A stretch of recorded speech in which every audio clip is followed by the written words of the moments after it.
So Neil Rule, sit back and relax. It's time for your daily dose of Big D energy.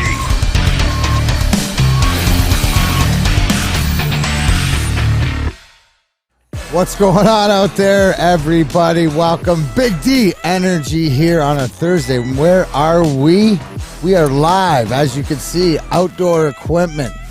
23075 27 Mile Road up in Ray, Michigan. As my cohort, as you can see, in for Neil Rule today. The one and only legend himself, Lindsey Hunter, said it looked like we were going back to Mississippi. Back to the sip. Back to the sip right now. We passed a couple gators on the way, but we got gators out here. And yes, we are going to fire up these bad boys later. I can see the track over there. There will be lawn more races. We got JB. We got Spenmo Racks out here, which is it's weird to see you at a remote together because usually you're back at the thing. So welcome. I see obviously Detroit Dabber in with partial maybe pneumonia after braving the weather last night at Keyworth outdoors in the drizzle and the rain. Unfortunately, La Rouge did not pull off the victory, but Dabber in there. I see a lot of comments, and I'm running blind because I got to go off my phone.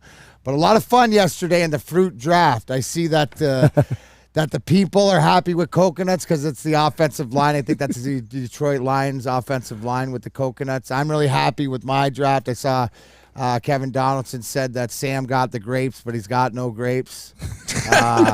So, like that. But everybody was, thanks for tuning in. What did you, Spenny, when you think about it? I thought that was a lot of fun had by all. You still happy with your team after you went home and? Yeah. After going over the roster, making sure all the medicals went through, I was happy with it. I got the guys I wanted. Ended up with 3 of my favorite fruits with pineapple, cherries, and coconuts. Cantaloupe. So I was happy. Yeah, you got the cantaloupe. I was never in contention. Lindsey, what was your fruit if you were in the draft or whatever? What would your first rounders be? Man, probably, gosh, I don't know, man. I love pineapples. You love pineapple? Yes. Wow. So the first overall pick, you were all with Spenny there. Yeah. So now we can see where Spenny's draft team information, Lindsey, not only helping the youth on the court, but off the court too. I do. As I see this, the cucumber, my late pick was that was solid. I figured like cucumber. Honestly, I could have picked first or serious. Well, watermelon, but I mean cucumber. I grew up on cucumbers. And cucumbers make pickles. True. And Rick and Morty, Pickle Rick. So all that stuff. Anyways, Lindsey Hunter in for Neil Rule. So we're going to talk some basketball, stuff like this out here. One of the things I wanted to start with, Lindsey, did you watch any of the ESPY Awards last night? Man, I caught the tail end, and I kept I don't know what the hell I was doing yesterday, but I had all type of stuff going on. But I tried to watch a little bit of it. Or did you catch clips? A lot of stuff because I didn't watch it. Yeah, I caught a lot of clips. I don't know. I don't think they do a great job of publicizing it like they used to. Right. Does anybody know? And you know what? It's funny. I should have brought mine in. I've won an ESPY for NHL Play of the Year for my goal back in '97, and it's a cool trophy. We won heavy. One in 2004 for best team. Yeah, that's awesome. So but I remember back then it was more of a spectacle. Yeah, it was crazy. I remember when I went, it was at Radio City Music Hall and all the people in. But like last night, I think that anybody that saw the most emotional, and I think that it transcended sport and it took no matter what BS of whatever else, but Damar Hamlin on stage and presented the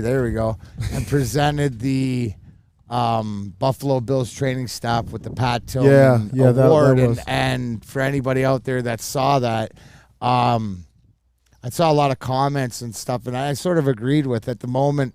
It was just everybody being human. Right. The humanity of the moment transcended all of sports. And the fact that to see up there is that, and there was probably, 10 people from the Buffalo Bills staff, but all had a hand on Damar Hamlin. And I think it was the response that he got from the audience and the standing standing ovation and stuff was maybe one of those times that the emotions really hit him of how big it was, not to just, saving a life or not dying, Right. but to what it meant to everybody else and the bigger picture of things. So Yeah, I think being affected by it, he in the beginning probably didn't understand how much of an impact it had, and of course the workers understand it because that's their job. But us as fans watching the situation, and being a sports guy and playing sports and being in situations where you saw some of the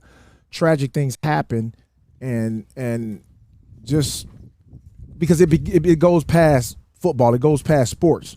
right, Because everybody was talking about that, and for him, I know that's probably overwhelming, and for his family, just seeing the people that help you survive, and being able to walk on that stage and to be back at 100%, man, I know that within itself would have had me choked up, Was there ever any incident, because like for us, if I think back to there's a couple traumatic incidences that happened, and one that I was in the game, and that was when Chris Pronger, was defenseman for St. Louis, took a shot and blocked it with his chest and sort of went into cardiac arrest or on the ice, but they were able to. He didn't lose consciousness or anything like that, but that was sort of a scary moment. And also I was in Calgary when Yuri Fisher collapsed on the Red Wings bench, and thank God that it was right there where the doctors were, the defibrillator and stuff. Was there anything that you were part of? Because different things like this happen, and I think as we get older too, everybody, it's like making sure and trying to be preventative and stuff. Right. But were you ever a part of that in a game? Well, not. I was never a part of it, like as a player. I've saw some things happen, but never anything to that magnitude. But I was when I was coaching, especially in college. We had a kid that they were just playing pickup ball, and he got hit. And when he got hit, he started, losing his equilibrium, and he passed out, and his pulse was dropping, and it was the scariest thing I'd ever been a part of. And thank God, we had people there that helped him, and the ambulance came and got him, and he was okay. Right. But that was scary. That was scary, and we found out he had a heart condition. And you don't know until a lot of times kids don't know. Like, you go your whole life being an athlete and nothing, feeling invincible, then you find out, hey, I got a problem. I have a heart murmur or whatever, and it changes your life. It changes your perspective, and that was the scariest thing that had ever happened to me. But thank God I hadn't experienced many of those. But that was scary. Spenny, you ever been a part or experience that in your sports, or have a teammate or something like that? I had something like that happen when it was practice in high school when we were practicing football. Some kid made the wrong, tried to tackle the wrong way and ended up breaking his neck. And they had to, take him out in the ambulance. He wasn't moving at first. It was really scary, but he eventually, came to and everything was working fine. But yeah, he did end up breaking his neck, and it was pretty scary seeing at first. And for me, it happened to me one time. I got taken out in an ambulance at a game because of concussion, because I got hit from behind, and I was chop blocking the whole game. So they were putting knees into my helmet when I was chop blocking, and I was on the sideline at halftime, like shaking, and I was like, no, I'm good, I'm going back out there. And my boy Darius is like, no, you're not. Like, what the hell are you talking about? And so the ambulance came on the field. They had to cut my pads, and they took me out. I stayed overnight in the hospital, but everything was good, and I made it out fine, so that's thankful. No, it is, and I just think in moments like that, it's important that we understand that we're all in it together, for the humanity of it, and it does. So and that's one thing too, the preventative stuff. Right. And that's why hopefully as technology and I think we see more as they look into the high school kids, because how many times there's at least you hear a story once a year. You know, down south during football, football season's coming up, the camps are coming up, and there's a kid that has passed out. Plus, we've seen it in the NFL and stuff like this. So, hopefully, when good things like this happen, like it did last night with the ESPYs, it was great. I gotta assume that you've been paying attention to the summer league. Absolutely. Is this like one of the things you look forward to? It is. Because you want to see the young guys. Because when I was scouting, I really was into it because I wanted to see not only what our guy would do, but the guys that you projected in the draft and guys that you thought would do well. And now you get to see them kind of compete, on a higher level. And it's been exciting, man. I think with all the expectations of Victor Wembanyama, with of course the twins that we have, and a lot of those guys are playing well, and Scoot Henderson playing well, and it's added a new energy to the summer league. It's totally different. Like, it was always exciting, but it didn't draw the allure that it's drawing now. Like, man, it was packed. Like, when Victor was playing, man, I think the tickets went up like $250.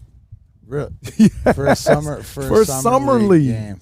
Yeah, to sit and watch, I think it was like $400. Just to get in the building, it probably was like $200.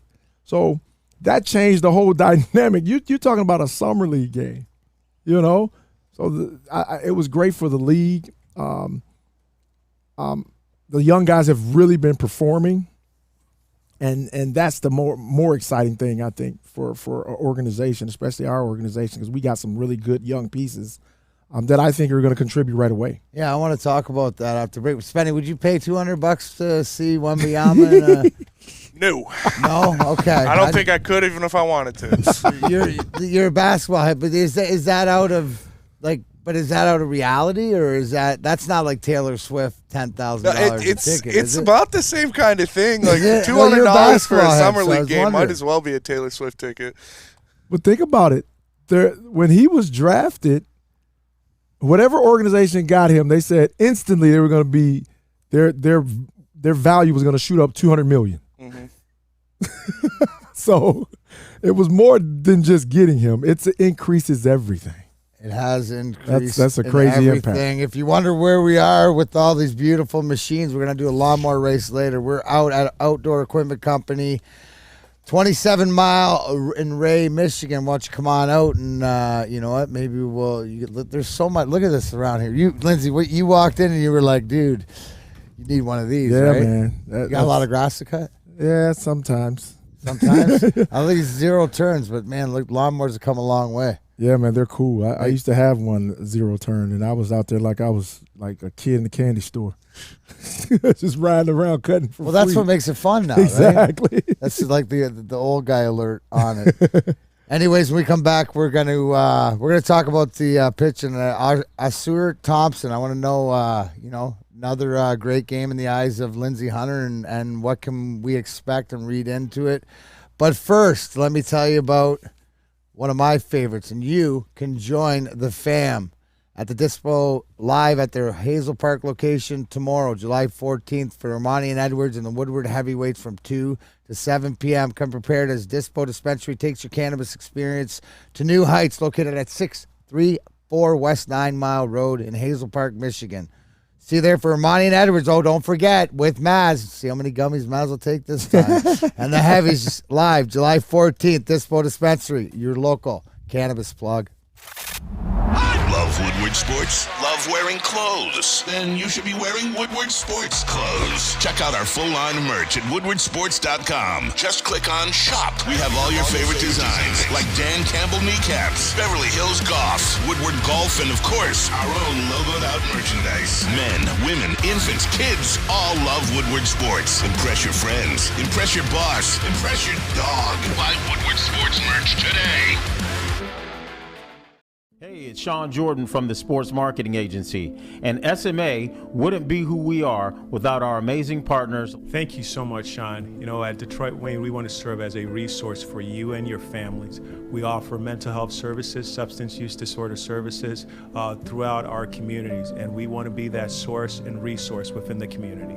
If you or a loved one are suffering from a mental health or substance abuse issue, please don't hesitate to call 1-800-241-4949. We are the network for Detroit by Detroiters. Welcome to the Woodward Sports Network. Back, Big D Energy live on location, Outdoor Equipment Company, up 27 Mile Ray, Michigan. Yes, it is the home of the lawnmower races. We are going to get after it when the show is over. Darren McCarty, joined by Lindsey Hunter, Spenmo Racks, and we got JB on the ones and twos. Also, no Sam Flannel today, guys. That's why it's going to be a little bit docile.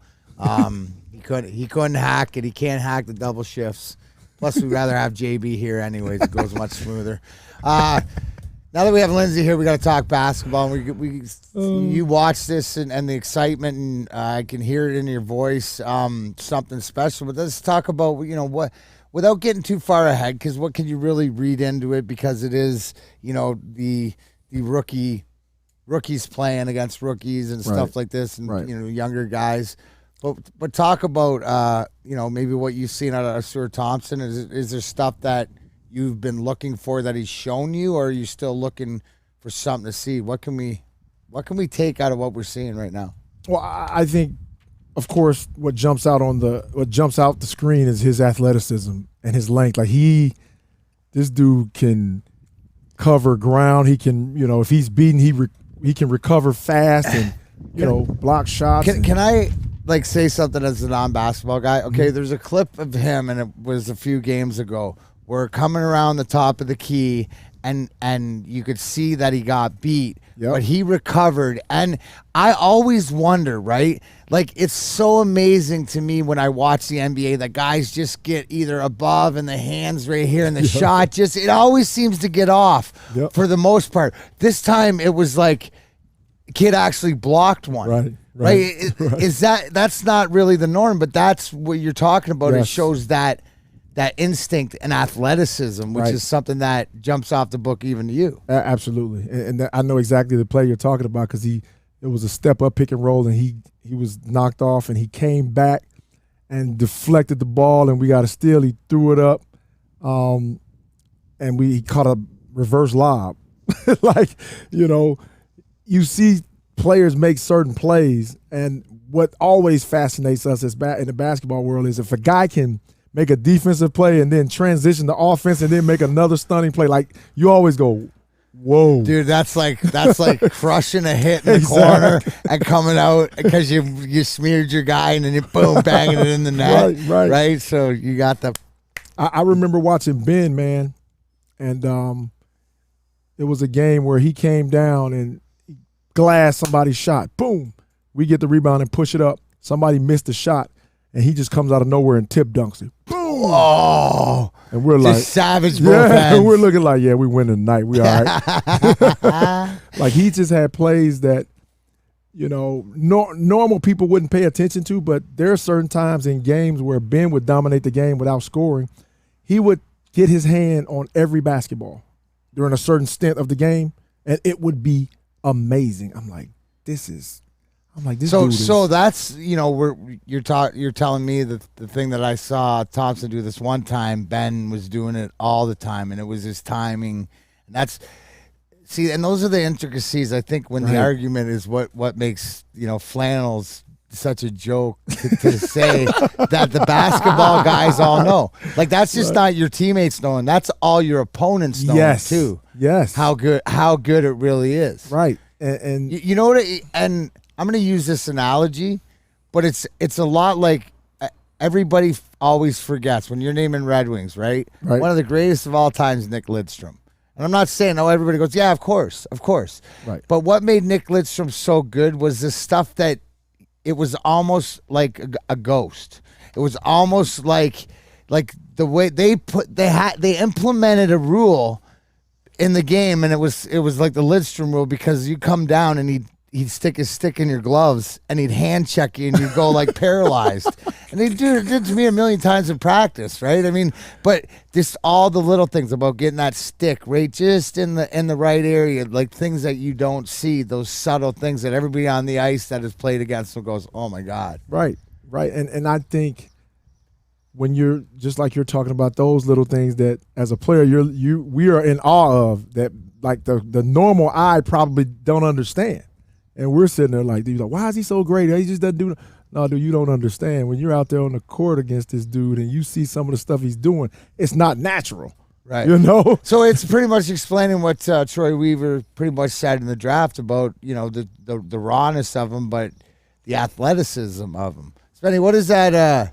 What do you think, or, watching these highlights, of this draft, is this add to the excitement, or what are you looking to see? Yeah, I still want to see him obviously shoot a little bit better from three, but those are the concerns we had when he was drafted. So it's going to be a work in progress the whole season. But I agree with Lindsay, just his athleticism, his feel for the game, like it is different. When you see him in transition, making passes, making plays in transition, it's impressive. And to be that size, that athletic, that young, with that much feel, you don't find that very often. So that's why Troy Weaver was so in love with him.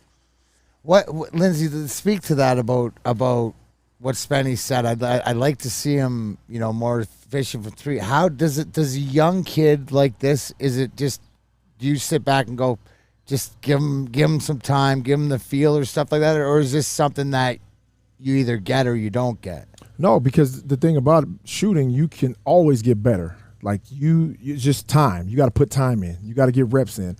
I tell young kids the story about when Steph Curry was in high school and his dad had to change his shot because he shot the ball from, below his eye level. And his dad was like, we got to change it. And so that summer they went to a high school every day at 8 a.m. till lunchtime, go eat, come back, and start over at about 2 o'clock till dinner time every day of the summer. His dad had him in the gym for damn near 8 hours working on his shot. Yeah, because it's repetition. Yes. What your systems, what everything on the same level, your defense, your rotation, it's the trust. Because why? Because you've done it a million times. And it's the same thing with shooting. And you can tell the guys that put the reps in shooting. You see it.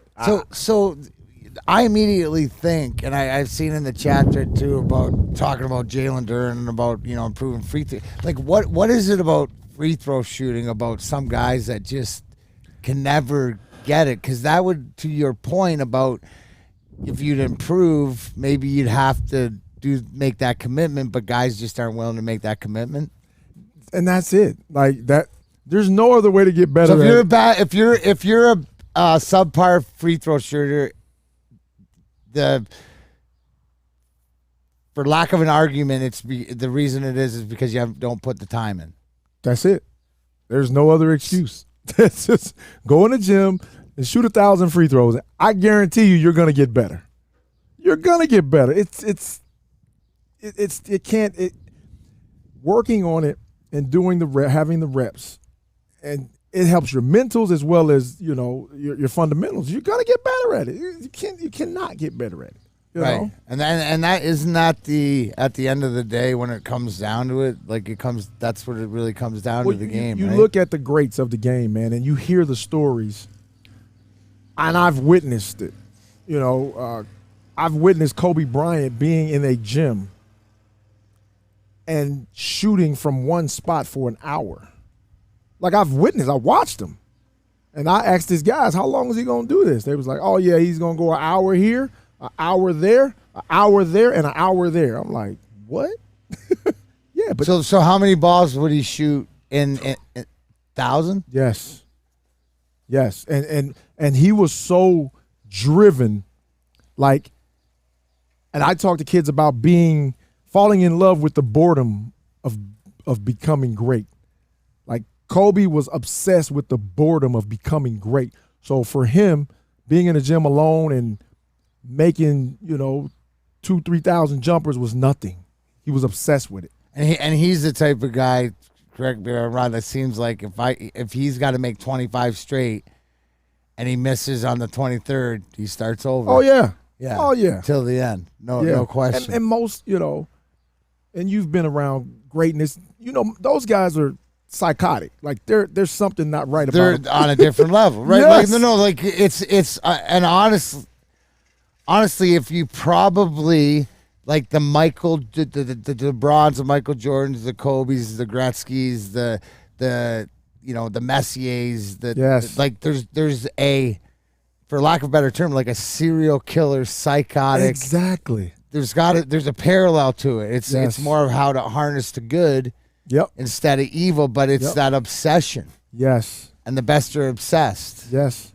And we see it across the board in every sport. You always want to find out what's behind his greatness. Like, man, what how did that kid get to be that great? And then you start hearing the stories, and they talk about, even Pistol Pete when he was young, like he would dribble a basketball out the back window of his dad's car. And you put it together, it just didn't happen. This guy was obsessed with it, and he just mastered it, Speaking of free throws, who's the most clutch free throw guy in your, you said you've seen it, you've been around or whatever like that, but just like somebody who you would say to a young kid, go watch this guy, because it's got to be routine, and it's got to be just like blocking everything out, because depending on how your mentality is, people waving those things, if you're not locked in, you could see that.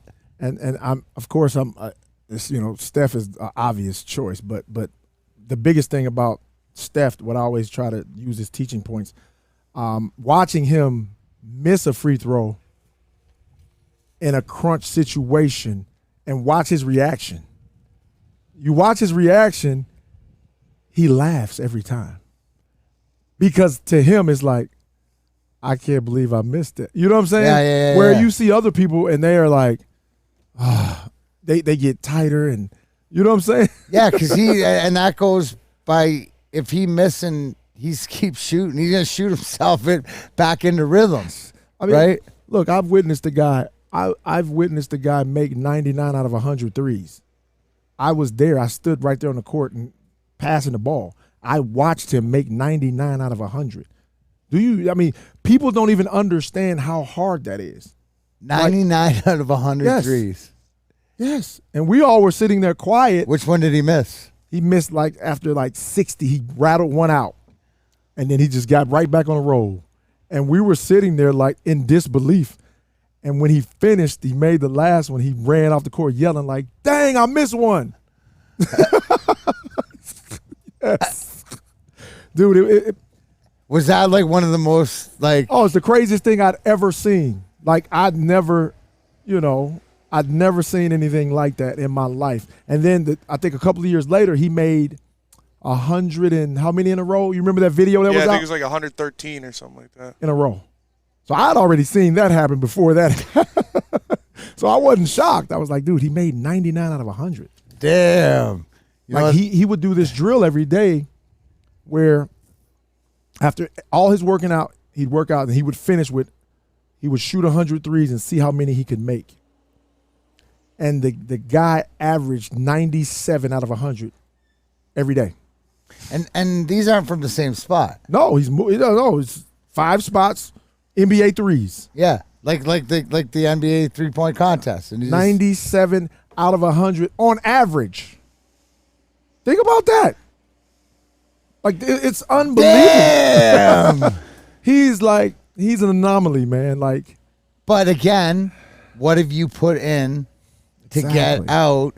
And if you track the why, there's a reason. Yes. So Del Curry having him in a gym for 80 days in a row? Yes.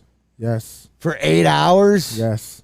Shooting 2,000 balls a day? Dude, and even Flannel could get good at something if he did that. But you know what it reminds me of, though? That basketball net, it needs a guardian. Yes, it does. So let Guardian Alarm protect your net, protect your rim, protect whatever you want.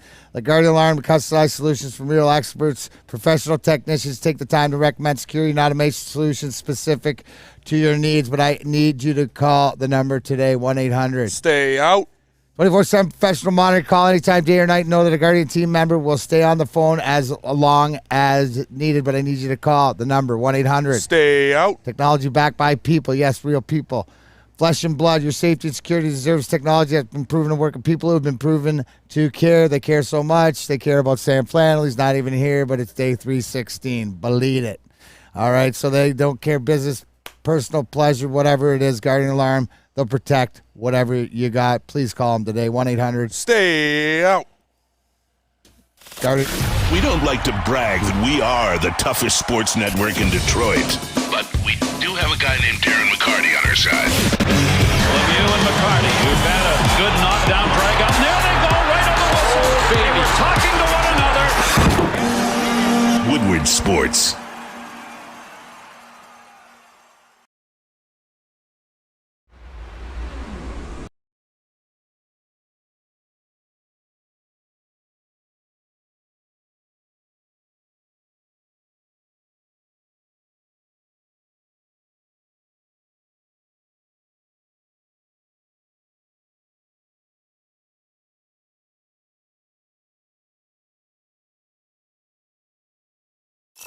The only sports network in Detroit that starts with a W. You know, because we win. Woodward Sports, Detroit's winning sports network.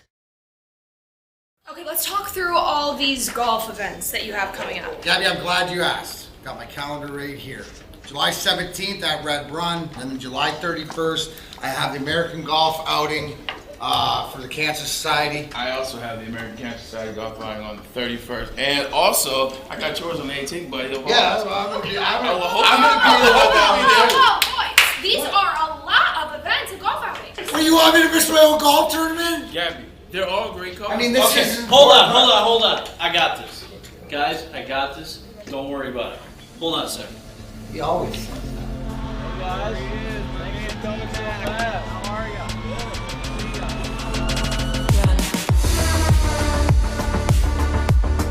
Remember the guys from Randy Wise, right? Sir.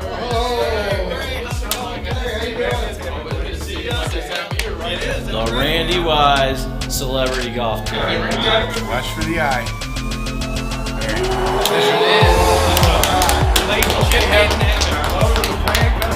Stay tuned. It's the Randy Wise Celebrity Golf Tour. Some of the biggest names in Michigan sports, and some, well, not so much. Brought to you in part by Premier Security Solutions, Fairway Packing Company, and Swiss Insurance. Watch episodes at woodwardsports.com.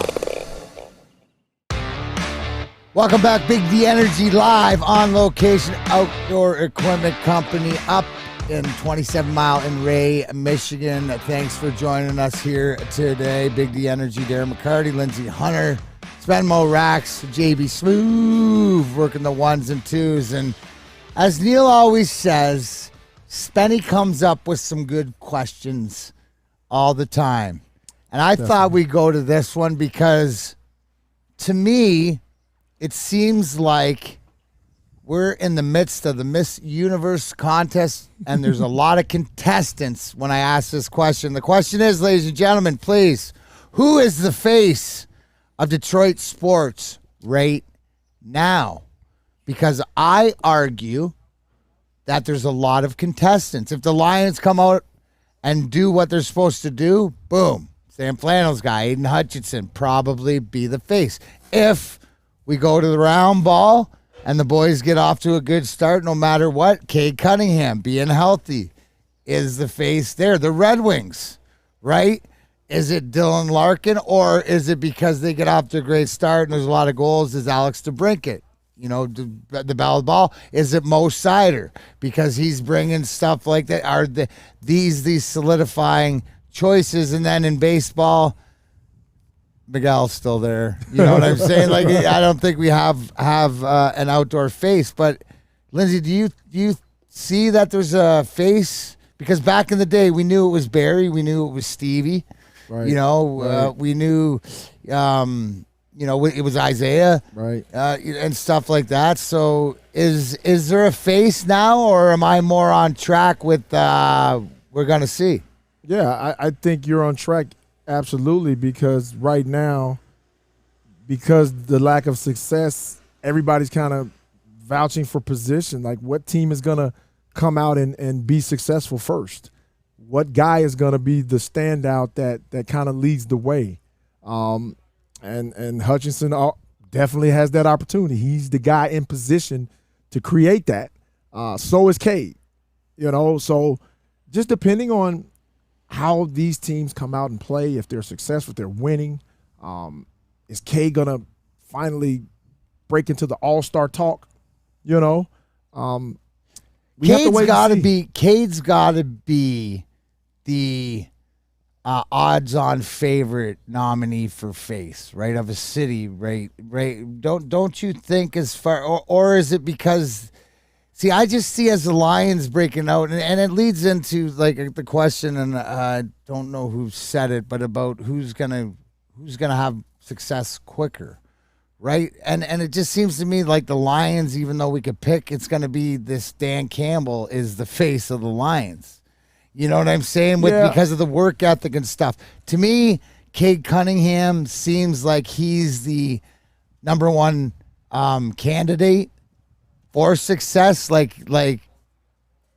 that not, like, nationally and what we're waiting on and stuff like this? I think expectation wise, yeah. But I still think, although Dan Campbell will, because of what he's done, rightfully so, Hutchinson still, if he has a dominant year and the Lions are successful, can create that, that defensive mantra of dominant defensive guys that have been the face of an organization. Yeah, no, I get it, but isn't when you think of the Lions, Dan Campbell, you think of first? Well, right now we do, because he's the chef right now. He's been sort of the face, right, putting the place together. But I think with on the field success, yes, now you start hearing about, hey man, Hutch has 8 sacks already. He's dominating defensively, and you start hearing, it's like when Michael Strahan was in New York. Yeah, all of those great defensive linemen dominated, and they became the guy. Absolutely, and you make up a great point. So it could be right where Dan Campbell's the face, but as success goes, then it'll focus in on the players. Spenny, do you think it's Cade Cunningham's sort of the nominee, or is there a face of Detroit sports in your opinion? I don't think so just yet. I think Dan Campbell right now would be the face of Detroit sports if I'm looking at it. He gets all the media attention, always, everybody talking about him, very polarizing figure. So as of right now, I would say it's Dan Campbell. And I think the qualifications, and I see this in the chat, Kiazi asks, what are the qualifications to be the face? I think it's the qualification is who's the first person you think of when you think of that team. Exactly. Right? If I say name recognition, I say Lions.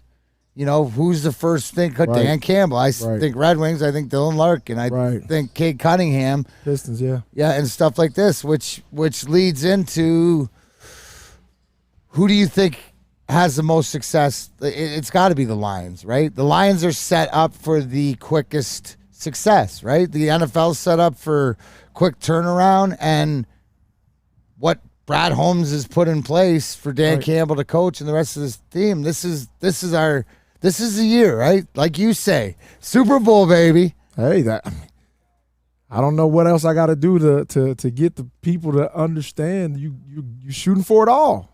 Shoot for it all. The Lions fans should be itching to say we can get to the Super Bowl. But yet and still, all I hear is, hey, we got to win a division first. Hell, that goes without saying, right? That goes without saying. But, I like you always being the positive and stuff. And Lorena Rios asked, what about the Tigers? Well, I think that it's when you think of Tigers, you think of Miguel Cabrera, and you think of end of the line out to pasture, like wanted to get the end of the career or whatever like that. So it's sort of, we're waiting to see. Right. We want it to be Torkelson or we want it to be Green. Right. But it's just not there yet. Like I believe that you're right. You know, with the Lions' success, if they be success, then the players will shine to the forefront. Right.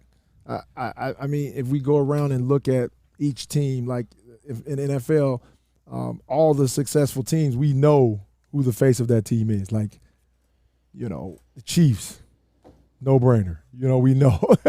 The Bills, we know it is their quarterbacks. You know, so for us, it could be a little different. You know, is our quarterback going to be a guy that puts up gaudy numbers? Probably not the way they're going to run their offense, right? But can our defense excel to the point where we're dominating and we're, you know, giving our we're not giving up as many run yards, and is our secondary going to be better? Front four going to put more pressure on the quarterback? Are we going to see an outlandish amount of sacks? You know, all those things I think play a part in it. And if Hutch can dominate, hey, he'll be an easy shoe-in for face. But if we had to choose, right, we need out of anything, we need the Lions to be as good as we hope they are. Yes. Out of anything, like we can accept if the Lions win the division and make the playoffs and stuff, we will be able to accept the time frame of maybe it's a little bit longer for the Wings, maybe a little bit longer for the Pistons. Right, but the Lions' expectations is now. Yes. Like, but we really need, in the bottom of our hearts or whatever, we need them to be what we think they are. Absolutely. This time. It can't be smoke and mirrors like it's been for the past 50 years. Right. And, you know, I don't want to come back here after the season saying, they are who we thought they were. And we let them off the hook. No, Spin won't have a conniption. And that's important. But Neil and I talked about this the other day about you can really see progress, at least, you know, in the three teams. Absolutely. Like we're talking about and having these young players. I know that you know, a little Red Wing news and stuff like that. Not a huge deal and accepted, but getting your first rounder signed to his entry level draft, you know, contract and stuff like this just means that, you know, everything's flowing copacetic and off, you know, in the administrative, right? You don't ever want to have snags. You never want to have, you know, draft picks taking time to get signed and stuff like that. It just starts off with a bad taste. Yes. You want to get everything done as quickly as possible so you can get to work. But I just think we are waiting for the Lions to have a breakout year. We are waiting for the Lions, all the excitement that's been built up at the end of the season and now in with the draft and everything and the players that they've acquired. It's time. Like, it's time. Like, I think when you watch teams that do make that next step, you can sense an excitement before the season starts. I think, and that's in every sport. And I think that's what we're sensing now. And so it's just a matter of them stepping into it and doing it, right? Hey, I'm going to leave you with this one before we go to break, but Brandon Katz says he says Dan Campbell will get fired if they don't make the playoffs. Oh, man. Cat Spot's at it, folks. Look out. Spenny, I might need something to eat. Where do I go and smash my face? Well, if you need something to eat, there's only one logical choice, and that is Big Boy, because Strawberry Fest is back at Big Boy. Strawberry Fest is back, bringing the best items like the classic strawberry hotcakes or mouth-watering red velvet waffle. If you're not feeling breakfast, try the strawberry bacon chicken wrap or cool off with the refreshing summer splash salad. And don't forget to grab dessert, including their berry delicious classic strawberry pie, deep fried vanilla Oreos, or strawberry hot fudge cake, and more at Big Boy. Love Woodward Woodward Sports? Love wearing clothes? Then you should be wearing Woodward Sports clothes. Check out our full line of merch at woodwardsports.com. Just click on shop. We have all your favorite designs, like Dan Campbell kneecaps, Beverly Hills Golf, Woodward Golf, and of course, our own logoed out merchandise. Men, women, infants, kids all love Woodward Sports. Impress your friends. Impress your boss. Impress your dog. Buy Woodward Sports merch today.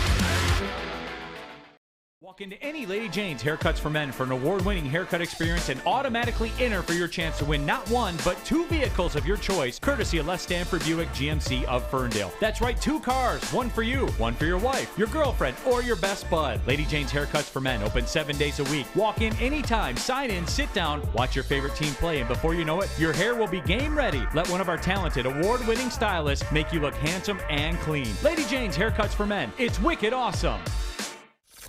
Woodward Avenue, the first paved road in America. Woodward Sports, the first sports network born in Detroit and made for Detroit. Your childhood may be over, but playtime is not, as we are here live on location. Outdoor Equipment Company is your source for outdoor power equipment sales, service, parts, carrying top brands such as Bad Boy. There's one there, and a Maverick, and Alice Tractor and Steel. So much more. Come on out. We're out here right now, 23075, 27 Mile Road in Ray, Michigan. We're going to be racing these bad boys here in a little bit, but you can come out here because they service the Great Lakes regions with locations in Metro Detroit and Greater Lansing. For more information, visit OutdoorEquipmentCompany.com. Outdoor Equipment Company, your power equipment playground. Back here, Big D Energy on a Thursday, or as Jack Harrington poignantly put in the chat, SOK. Same old cats. Nothing has changed.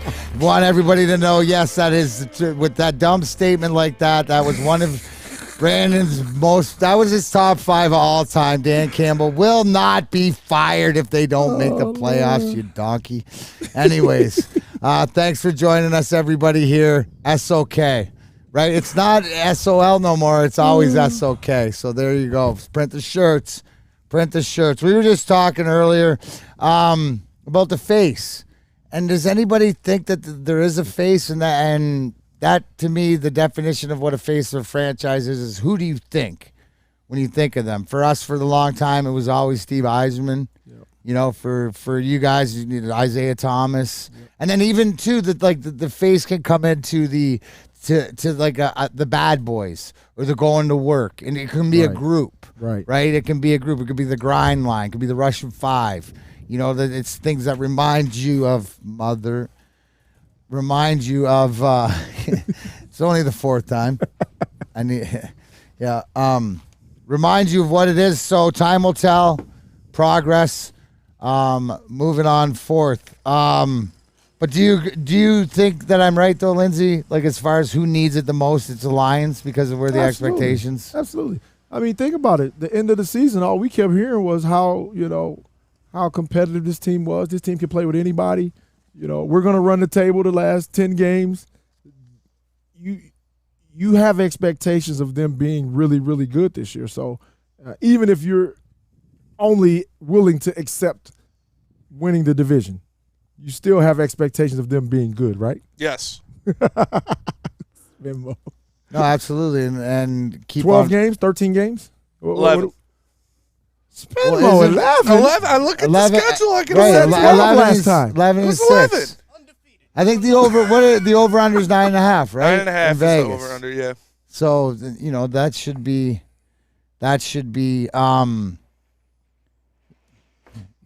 definitely something excited to look forward to. JB's got him in the Super Bowl. Are you guys most looking forward? See what I'm saying, JB? That's the energy we need right there. He got him in the Super Bowl. He drinks that 100 Kool-Aid. There you go. He put money on it. Is that the one that the not just the expectations, but your hope is that they do the best because out of anybody else, like their success? Yeah, I think so. I think they're set up. They're primed for the most success. We saw it last year that they had all the makings of a team that could go out there and compete with anybody, and now they added more pieces in the draft and in free agency to bolster their roster. Again, my expectations are a division championship and a playoff victory. So that's pretty strong, but I think, hey, Super Bowl, baby. That's what you got to think. I can't do it. My God. I can't do it. I can't do it, man. So like, you know, training camp's coming up, what, in another week? When does training camp start? What's 4 or 5 weeks away? 4 or 5 weeks away. Real close. You know, just stuff like that. But football's around the corner, right? Mm-hmm. College, you know, different stuff that, you know, moving to the next gear, right? Is a focal point, like if I gave you a wish, right? Because now there's nothing. You have one wish for the next calendar year, right? What team success? And it's not championship success, but it is like Lions win the division and win a playoff game, right? And that is that the most important thing to you, or is it the most important thing to you that the Red Wings make the playoffs and prove that they're moving forward on the plan like I had the clock? Or is it more important, like Lindsay said, we see the continuity of the Pistons, right, and fighting for that playing game, or showing different, like keeping the basketball out of their own hoop, like, you know, Monty Williams coming in and stuff like that. Which one is your way, or is it Michigan football, right? I know that was not out of the derriere. That was good. Right. Is it that they finally, you know, get to the national championship or stuff like that, or is it your Sparties? Is it something like get you back, right? Equal opportunity? What is it? Is it the Lions for everybody? For me, it's selfishly, it would be obviously the Lions, because I'm just such a big Lions fan that seeing the Lions do well, seeing the Lions win a playoff game, which is something I've never seen happen before in my entire life, would be awesome. That would be great. But also, it's Michigan State basketball. Like, Michigan State basketball, Tom Izzo getting his second with what they got going, the guys they brought back. Obviously, they're bringing back Jaden Akins, Tyson Walker, Matty Sissoko, all these, pretty much their whole team from that Sweet 16 run last year, except for Joey Hauser. And then you bring in a top 5 recruiting class in the nation with guys like Cohen Carr, Jeremy Fears, Xavier Booker. Like, that team is going to be nasty. So that brings up a great point, Spenny, because that's your A and sort of your B, but your two focal points of your wish list for this year, right? Mm-hmm. Like, as far as, and at the end of the day, it's for the Lions to win a playoff game. Yes. Right? It really, like, to me, it's not about winning the division and hosting a home game. If you tell me that they have to play on the road and they win a playoff game, I'm good with it.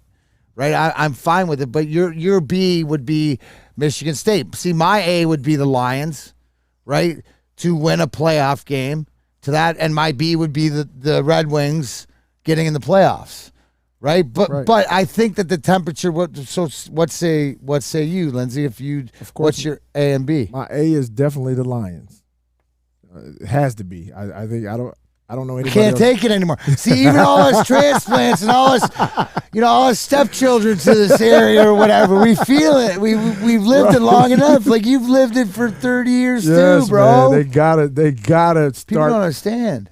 Because my thing is this, man. If you start, like, if you hear the buzz about a team, and like, I know everybody's like, well, man, you got to crawl before you walk. Well, they've been crawling forever, right?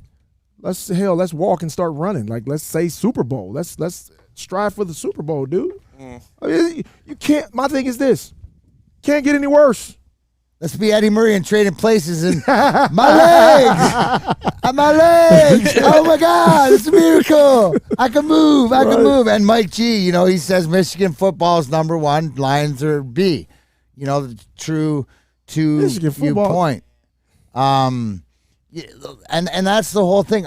I just think about this, right?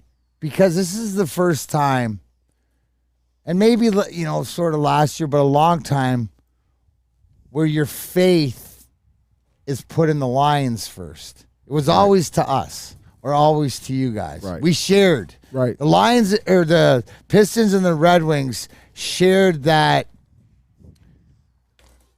parental, right, that don't worry, no matter what. It was always, if we didn't do it, you guys were doing it. If you weren't doing it, we were doing it. Didn't matter what the Lions were always. Now it's their time to carry the load. Yes, it's their time to be the front guys. Be the front. They have to carry the load. You have to walk and run. Yes, and I think they're ready for it, man. The fans aren't ready for it, I could tell. Spinmo's not ready for it. See, JB's ready. Yeah. See, I like this too. Like Jack Harrington says, Michigan football, then Cowboys football. What? Well, no. I mean, but he's got his B. Like everybody's got their B. Like sometimes. No, he's saying Michigan football is Cowboys football. Oh yeah. Oh, equals Cowboys football. Oh, okay. Well, yeah. I mean, he doesn't. I mean, he's got a good point. I mean, America's team. They suck. I can't stand them. The Cowboys? Yes. Is that your most hated team? Yes, by far. Out of any professional sporting team that you like, do you openly root against the Cowboys? Yes, openly. Like out of any basketball team, do you like more hate to like who's your most hated basketball team? Celtics. Celtics, and is your hate for? It teeters back and forth. Oh, you can switch it on and off. Yeah, because the Celtics, I've always hated the Celtics. I hated the guard. Did it feel you hated it? But did it feel better when you won? You won any big games there? Yes. So it always felt good beating them, man. Because their fans are obsessive, like they are, savages. Yeah, they are savages, and I just love beating those bums. And even when KG and them was there, dude, I hated them. I absolutely despise the Celtics. Despise them. Just like the Cowboys. The Cowboys and the Celtics are in the same boat with me. Hate them. Wow. Can't stand them. Spenny, you got hate in your heart for any teams in particular? I hate the Packers.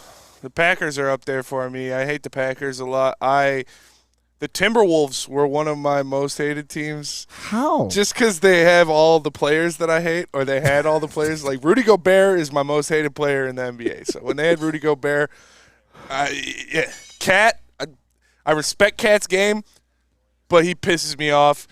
Kyle Anderson, I hate Kyle Anderson. He plays like a grandpa. He plays like a grandpa. It pisses me. His name has been Slow-Mo his whole life. He's like a poor man's Paul Pierce. And but that's been his nickname since I remember watching him at UCLA. Slow-Mo. And he was like 6'7", 6'8", but he could handle. You can't take it from him, but he's Slow-Mo. I think that brings up a good point, right? Do you hate more teams or players? Because I saw Steven Reinert in here say, I hate Kevin Garnett and Gary Payton no matter where they were, right? Like, are there certain guys, obviously, in my sport, the most hated man, Claude Lemieux. Yeah. People hated him wherever he went more so. Like our hatred for Colorado but there's a lot of respect in there too. So it's not like I don't have respect for them. I hate Kansas now because Hunter Dickinson is my most hated player of all time in any sport. Is Hunter Dickinson? He took the most wanted. Wherever he goes, I'm gonna hate the team. That's like I hate Kansas now. Okay, what's behind you not liking Hunter Dickinson? He's a douchebag. He's such a douchebag. It's his videos. The videos, the smug, just asshole. That I hate the guy so much. Is he the top of the list? Yeah, number one. Really? Number one, Hunter Dickinson. He's your Sam Flannel. Yes. Wow. What do you have I've normally didn't hate players necessarily. I just hated teams. The whole team. Like my best friend could go to that team and I'll be like, I hate you along with the team. You know what I'm saying? So it's just the team. It's not personal. It's just the team. And if you're part of that team, I hate you too. Hey, it comes with the territory. I love it. Maybe that's a good time to get some insurance. It would be a good time to get some insurance, especially if you're looking at people you hate. Like another guy I hate, Devin Bush, douchebag. But if you need some insurance, we got the place for you. That is Swiss Insurance. Hey, Bush, bro. Now that summer is here, Swiss Insurance can make sure that you're properly covered, whether it's a grad party or just having a group of people over to enjoy the lake or pool. Your liability exposure increases significantly in summertime. Let the Swiss Insurance Group review your coverage and make sure you are protected from unexpected loss. Check out Swiss Insurance or SwissINS.com. That's SwissINS.com, or call Mark today at 248-800-4177. That's 248-800-4177. It's Swiss Insurance, and they'll have your back. We aren't quite sure if they consume more beer or sports. Either way, the heavyweights are here. Live on Woodward Sports, daily 5 to 7 p.m. By now you know me, Christina Gennari, as the obvious choice in real estate. And you know my website, soldchristina.com, as your #1 resource for buying or selling your home. Myself, along with my amazing staff, pride ourselves on making your home buying and selling experience a relaxing and easy one. Come see why we are the obvious choice. Christina Gennari at soldchristina.com, the obvious choice in real estate. The only sports network in Detroit that starts with a W. You know, because we win. Woodward Sports, Detroit's winning sports network. Oh, Big D Energy here, live on Remote Outdoor Equipment Company, up 27 Mile and Ray, Michigan. Lindsey Hunter, Darren McCarty, Spenmo Rax, JB Smooth. You know what Spenny does? Follow Hunter Dickinson on all platforms just to troll him. And if you missed during the break at the end, it's wasted beer. Right, Spenny? Yes. Wasted beer. Wasted you can't beer. Handle that. That's a cardinal sin. That's why you hated him. We were talking about hating teams.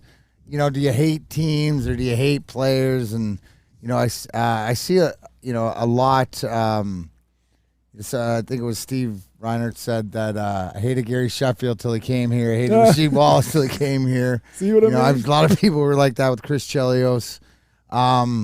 You know, but they, you know, most guys come to the fabric, you know, sort of the organization. Right. So why did this come up? Because we, excuse me, talking about who is the face of Detroit sports, and one of the names that came up in the nominations, because we don't really think there is one yet, but there's nominations, was Aiden Hutchinson.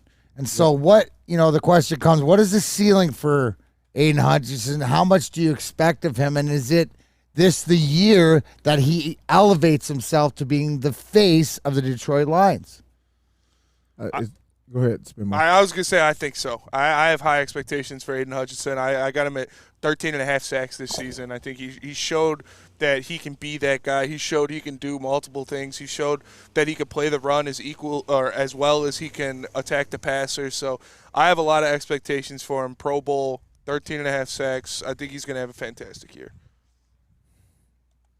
If that happens, man, they should be, you know. Lindsey, do you agree a defensive player can never be the face of a team anymore? Yeah, I still think it could happen. You think it can be a face of a team? Yes, it would have to be exactly what Spinmo said. He'd have to have a dominant year. Yeah, he'd have to have got to be overly dominant because, yes. like Aaron, when we think LA Rams, who do we think of? Aaron Donald, right? Sure. Like that's the there first. You go. That's what I'm saying. Right when you think of different guys like that. Yeah, and I think that's what he has to do. You know, as great as the 49ers are offensively, we had 1,000 weapons. What do you always talk about when you talk about the 49ers? What name comes up? Joe Montana. Besides him, I'm talking about. Of course, that's the GOAT. I mean, Nick Bosa. Nick Bosa right now, yeah. With the Browns, Myles Garrett. Yeah. But it's turning back into that defensive end, but you have to put up the stats. What do those guys do? They're monsters. The Cowboys. Micah Parsons. Like, as much as they want it to be Dak, it's Michael Parsons. There you go. And you have to be if Hutch is a dominant like that, regardless of what Jared Goff does, because we tend to hand the face to the quarterback, right? Just hand it to him. But if Hutch can be dominant and they win, it'll be him. And it's because that defense is doing that job and being disruptive. Yeah. What about a guy like Amon-Ra St. Brown, or are they just gonna he's more like in the grind line mode, right? He's more like where you and I would fit, like right. Even though he's like that uber talented and could be Pro Bowl or All Pro or whatever like that with the numbers that he gets, then he's more talented. But it's more of that meat and potatoes, right? You think more about the engine, right? You think about the 04 Pistons. Chauncey was Finals MVP, but who still do you look at that team and say it's Ben Wallace? Yeah. So, automatically. It's just certain things that face of the organization becomes, regardless. And you knew Rip and Chauncey were going to have the most points. Yeah. But it doesn't work without Ben. No. You know? No, and everybody else realizes that he's touching everything. Yes, absolutely. Absolutely. He's touching everything. Well, Jared, Spenny, and this is there any type of season that Jared Goff, because as Lindsay brought up, you know, it's usually given to the quarterback. Is it possible that Jared Goff could do something otherworldly to put him into that element? Like, if like Lindsay said, if he took him to the Super Bowl and won the Super Bowl, yeah, and he was the one slinging it, right? Not, you know what I'm saying? Like you, Spenny, would have to give him his props. Oh, for sure, yeah. If he, but beyond that, if he has an MVP caliber season, then yeah, I think you'd have to put him up there for sure. But I just think with the way Aiden Hutchinson is rooted in the state of Michigan, he's from Michigan, he went to Michigan, and now he's playing to the Lions.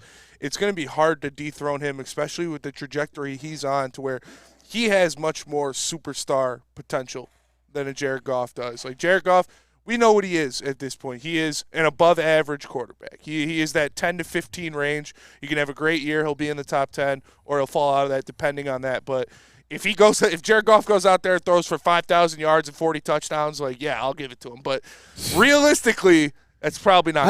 And I think it's just harder to get but the respect, the Rodney Dangerfield to Jared Goff, I get no respect, right? So I don't know if he could ever elevate. And DNCENT brought up we forgot the Watt brothers. When we're thinking of Houston, or we're thinking of, Pittsburgh, or Pittsburgh with TJ and stuff like that. So the league now is absolutely meant for that stud defensive end that gets in the backfield and blows up quarterbacks. So a la Aiden Hutchinson. Absolutely. It's the second or third most important position on the field. It depends how you look at it. Obviously, quarterback's most important, and then a guy that kills the quarterback and a guy that protects the quarterback. Yep. Those are the three things you need. And obviously, your left tackle is never going to be the face of your team. No matter how much we love Penei Sewell, a tackle will never be the face of your team. So if it is Aiden Hutchinson, that's who I got my money on, just because I could see him being. And I'm going to be Neil right now. But your left tackle will get paid. Yes. Absolutely. Because he's gonna get, but inside the argument, it's like you're gonna never be the face. You're not gonna be doing the national commercials. You're not gonna be whatever else. But here's a big fat check because we know how valuable you are to protect. I think the most notable left tackle ever was probably Orlando Pace. Probably one of them. There's what about Trent Williams or Trent Williams? Joe Staley's up. Yeah, there's a lot of guys that do the job, and you know what it is. The left tackle might get the most respect. Yes, from inside. Oh, for sure. Football, yeah, definitely. Right. Definitely. So getting paid, Hall of Fames, the importance, but being the face of a franchise, because what does Neil always say? Perennial Hall of Famer Penei Sewell, yet it's got to be Aiden Hutchinson as sort of the face. As a big nasty myself, as a big ugly myself, it does hurt to say that, but the linemen never get the credit, even though they are the most important. But you know what, Spenny? Let me ask you this: but as long as you feel appreciated by your teammates, you don't give a shit about the limelight. Exactly. When your quarterback signs that $200 million deal and he's buying you Rolexes and Jaguars and shit, it feels pretty good still. Welcome to the grind line. You can be a part of the grind line.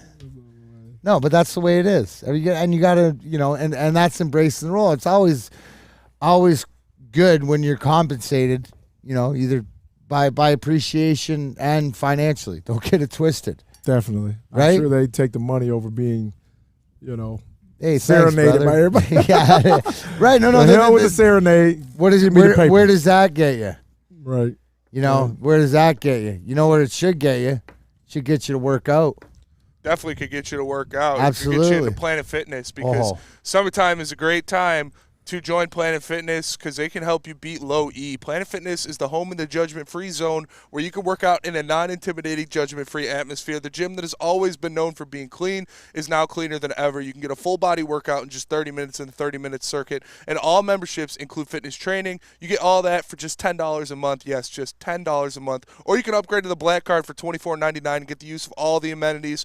Planet Fitness, you can join in-club or online at planetfitness.com. It's Planet Fitness, where your fitness is essential.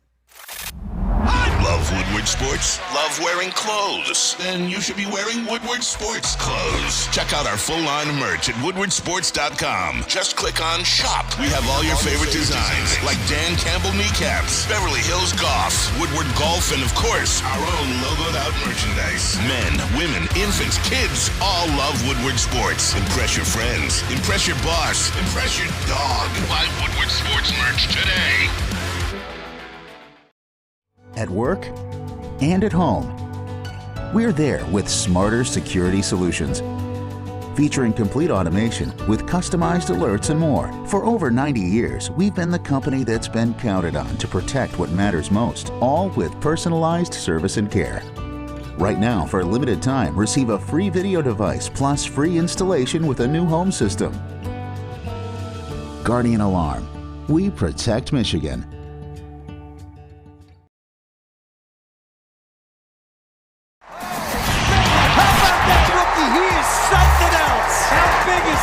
All of Detroit sports teams live on Woodward. All of Detroit sports coverage lives on Woodward Sports. Driving the best in Detroit sports coverage. We don't like to brag that we are the toughest sports network in Detroit, but we do have a guy named Darren McCarty on our side. Lemieux and McCarty, who've had a good knockdown drag up. There they go, right on the whistle. They were talking to one another. Woodward Sports. Welcome back, Big D Energy Live Outdoor Equipment Company, 23075 27 Mile Road in Ray, Michigan. And at this time, we welcome the sales director for Outdoor Equipment Company. JJ, how you doing today, bud? Welcome to Big D Energy. So, you know, we were just talking in break. Lindsay don't care about the rest of you. He only cares about himself. Yep. And he was checking out these bad boy mowers, Mavericks right there, and stuff. baby.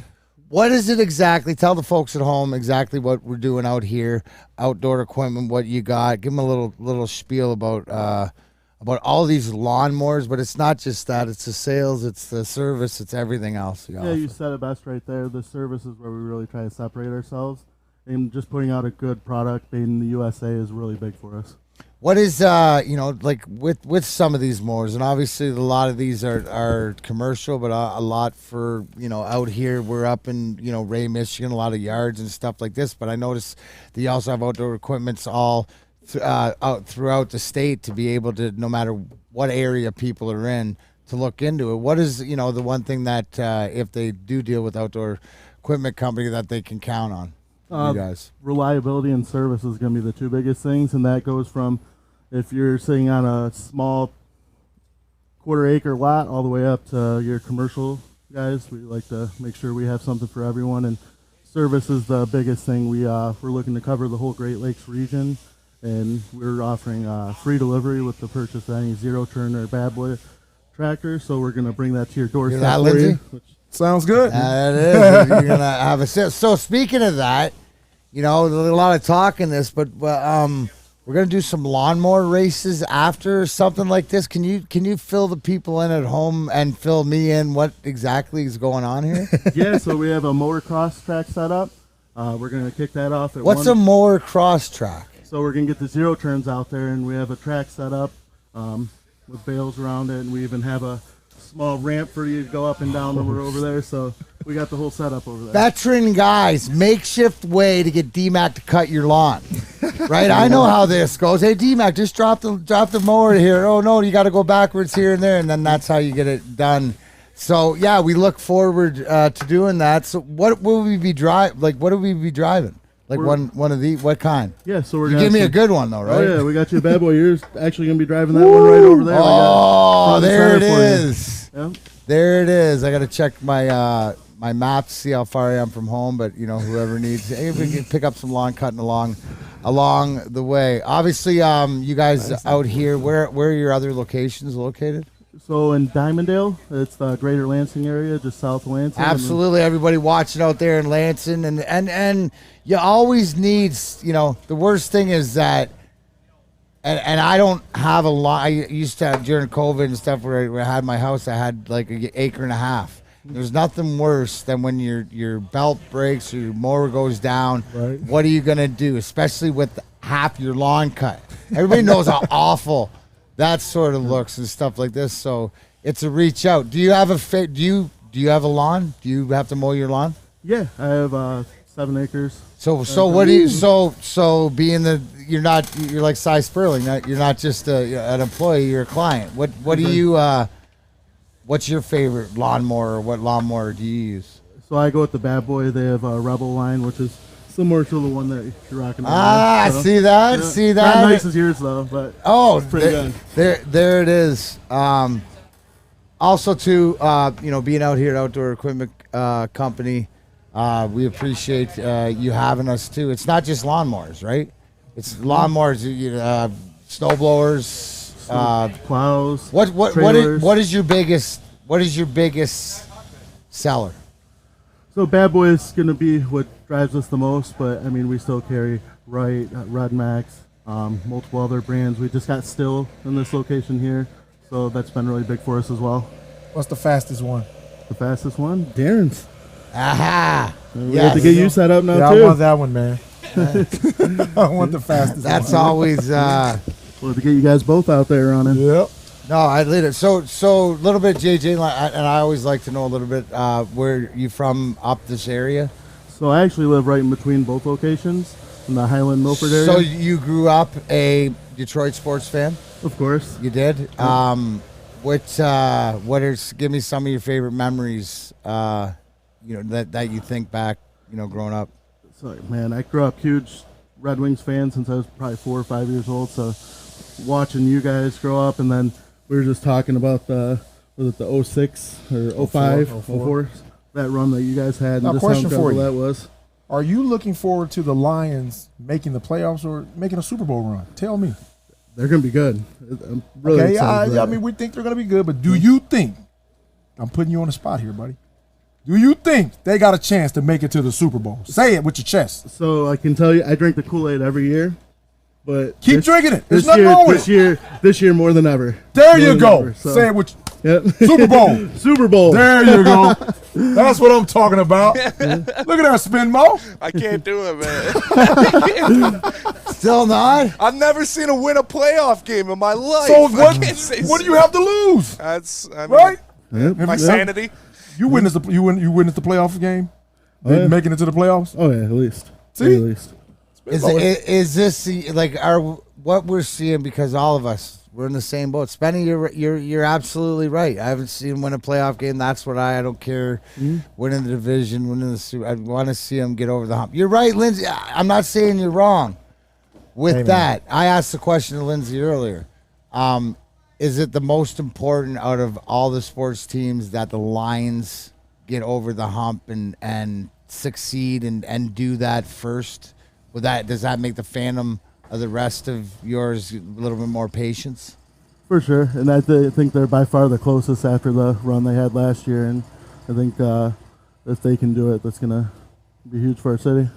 When you think of Detroit sports right now, do you think that it has a face, or do you think that the face is coming? I think it's been in the works with some of the players in Detroit, the Lions, that is. Between Penisul, whether it's St. Brown, Dan Campbell, I think any of those guys are, Hutch is now here. And my point exactly. When you think of the Lions, you think of Dan Campbell until Aiden Hutchinson becomes, right? Until they win. Wins and crushing it. Anything else you would like people to know about Outdoor Equipment Company? Yeah, just come on down today and see us. We're going to be doing the races at 1:30. We have food inside for everyone. We got cornhole going over here. Food and cornhole. Yep. So come on out for a good time. And 1:30 lawnmower races. Let's go. You need helmets for the lawnmower races? I'm I mean, not that we would need one anyway. Yeah. Us two, we don't need helmets. We're already brain dead. You can leave the helmets at home. There you go. I love it. That's JJ from Outdoor Equipment Company. Yeah. Buddy, thanks for having us. Yep. Thanks, guys. Out here. Look forward to it, man. I'm upset that I don't live at my old house now that I know you guys. It'd be a lot more fun. It would be. You can come cut my grass anytime you want. That's not a bad idea if he would have had the D-Max style bad boy, but he doesn't have the upgrade bad boy. And you know how bougie I can be. Yeah. What about the other sports memories? Like growing up, like, obviously us winning Joe Louis Arena. I always ask, what's the one memory other than sticky feet and the smell of urine of Joe Louis Arena? Yeah, miss those urinals, that's for sure. That's it. But no, I mean, the Pistons making their run when they were going deep, and then obviously a big Michigan football fan. So you are Michigan football fan. So I was talking. So that was the question earlier too, and I'd like to know: is it your Lions the A team that you push for, and then Michigan football would be the second one? Like, who has to have that year? If you had to say this team has to have the year, who's your one team, and then who's your B team? I'm equally hyped up for both, but Blake Corum's comment of national championship or bust. I mean, that gets me really excited for them. So it's close, but he's a Kool-Aid drinker. Yeah. He's a Kool-Aid drinker. Might as well go all the way in, man. I like it. No wonder you and Sam Flannel couldn't be in the same room. Go green. Oh man, sorry though. Michigan's not winning it. I feel bad. Well, we don't know. We don't know. Anyways, all right. Thank you for joining us. Yeah. All Thanks, right, guys. We'll see you. Thanks for coming out. Right, Then you got Randy Wise. Yeah, I got Randy Wise right here. What could be better than watching celebrities like Braylon and D-Mac play golf? How about playing golf yourself and being treated like a celebrity? Stop into Randy Wise dealership for your chance to play golf like a celebrity. VIP transportation, free golf to one of Michigan's best tracks, and a tasty steak after. Compliments of Fairway Packing Company. Make the wise decision and get to Randy Wise today for your chance to win. And make sure you guys check out the Randy Wise Celebrity Golf Tour. Episodes now streaming on woodwardsports.com. Love Woodward Sports? Love wearing clothes? Then you should be wearing Woodward Sports clothes. Check out our full line of merch at woodwardsports.com. Just click on Shop. We have all your favorite designs, like Dan Campbell kneecaps, Beverly Hills Golf, Woodward Golf, and of course, our own logoed out merchandise. Men, women, infants, kids all love Woodward Sports. Impress your friends. Impress your boss. Today's Strawberry Fest has officially arrived, and we're here to show you the very best flavors of the season. Satisfy your sweet tooth with our deep-fried vanilla Oreos, strawberry hot fudge cake, and a slice of our classic strawberry pie. But that's not all. Cool off on a refreshing summer splash salad, or savor the flavors of our chicken Caesar wrap and strawberry bacon chicken wrap. And for breakfast lovers, don't miss out on our strawberry hotcakes or our mouth-watering red velvet waffle. Strawberry Fest is something for everyone. Celebrate the sweet season with us at Big Boy. The only sports network in Detroit that starts with a W. Because we win. Woodward Sports, Detroit's winning sports network. We aren't quite sure if they consume more beer or sports. Either way, the heavyweights are here. Live on Woodward Sports, daily 5 to 7 p.m.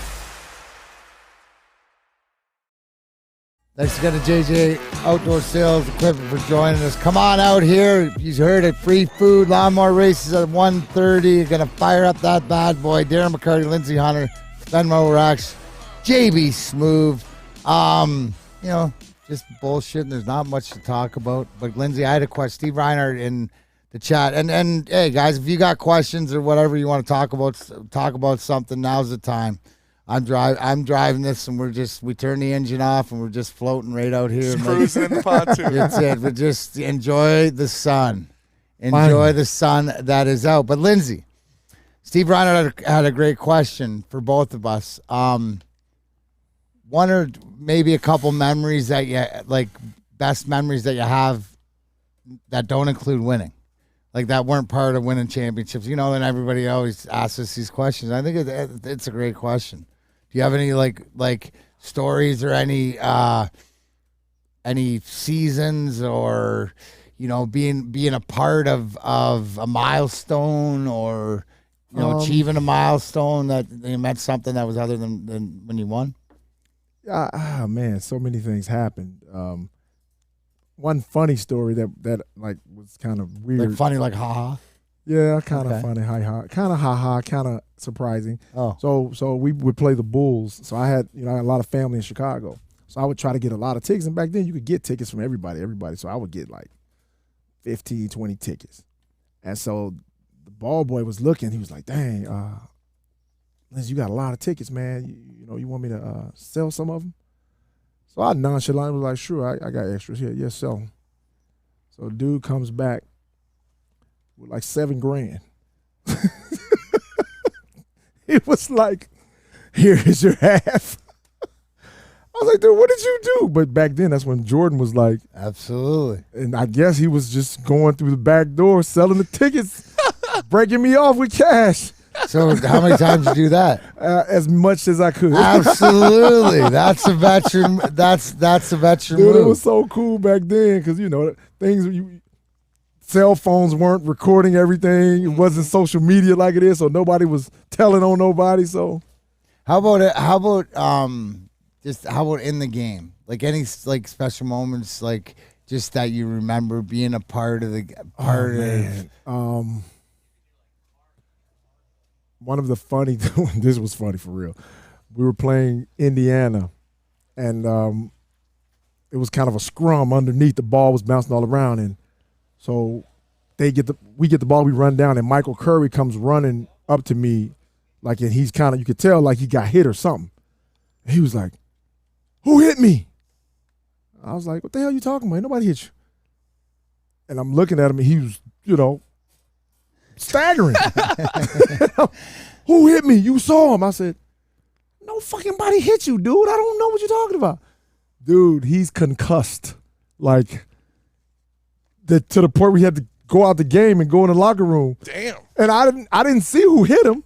I'm sure he got hit. But I didn't, he was just kept yelling at me, "Who hit me? Lindsay, who hit me?"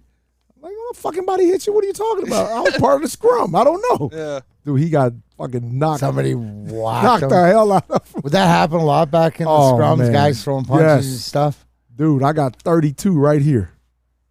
Who hit you? I don't know. Rip. I don't remember. Sucker, just a sucker punch in the. Because when I'm a smaller guy, so Elbow running or through the something. lane, wow. So I think it was one of the Davis boys with Indiana. It was one of them. Dale 'cause it happened Davis? against Indiana. It was either Dale or what's the other Davis guy? It was one of them dudes. One of them hit me. I'm almost sure. It's 32, dude, right across the eye. Hey, those Pacers are always dirty. Did you ever get anybody? Oh, all the time. Oh, all the time? Yes, that was my mission. My mission was to draw blood. I wasn't necessarily trying to hurt someone, but I wanted to inflict pain. Really? Yes. Yeah, I was a daredevil out there, man. I remember we were playing San Antonio, and they had a little guard. He's a coach in college now. So I'm guarding him, and I tipped the ball away from him, and the ball was loose. So he goes to dive for it, and I just, dude, I hurt him. Into him. I hurt him. I didn't mean to hurt him that bad. Dude, I dislocated his shoulder. Yeah, you landed. I dove on him and just wham! Got the ball, and we kept it rolling. And I looked back, dude, he never got up. And he was done, dislocated. Hey, man, part of the game. Yeah, played hard. How many guys would you say played as hard as you back in the day? It wasn't. I didn't feel like anybody played as hard as me, but there were guys that played really. Would there really be hard. a guy on each team? Like, how it would be like there'd be you on. So I would the one guy I would always threaten was Bruce Bowen. I would threaten him before every game. Like, what would you say? Because he would do like so this is a warm up? Yeah, like we'd be warming up out there. So you warming up, and what would you do? I would walk up to him and go, "You start that shit tonight, dude. I swear I'm gonna hurt you." You do that shit to Rip. That's some hockey shit, bro. Yeah, I would do that. And now you go, Lindsay, oh man, what are you talking about? I'm like, you know what I'm talking about. Like, what would the shit would he like? Because we know that he's he was dirty, man. Like he gets when they think, oh, he's a lockdown defender and stuff like that, but you're saying he's a dirty MFer. Now, he was great defensively. I'm not going to take that away. But he's dirty. And he's a good dude, but he was dirty as hell. Like, you would go up to shoot, he'd stick his foot underneath you. Oh. He'd trip you running by. Just dirty shit. I don't like that. That's my point. And I told him, I was like, you start that shit tonight, dude. I swear I'm going to hurt you. Did he ever start that shit? Not with us. Now, I get it because I'm a lot tougher when I got Joey Kosher and Proby behind me. That's what I'm saying. Like, would Ben be? What are you gonna do? We will fight. You know that. Ben we would always say that too. We were like, "Oh, you know, we will fight, right?" Yeah, we know. Which is a deterrent because the anticipation of death is worse than death itself. You know what? I will answer this, and I keep because the away fan puts this in. And I think I've seen it for a month or whatever, asking about. I scored a goal.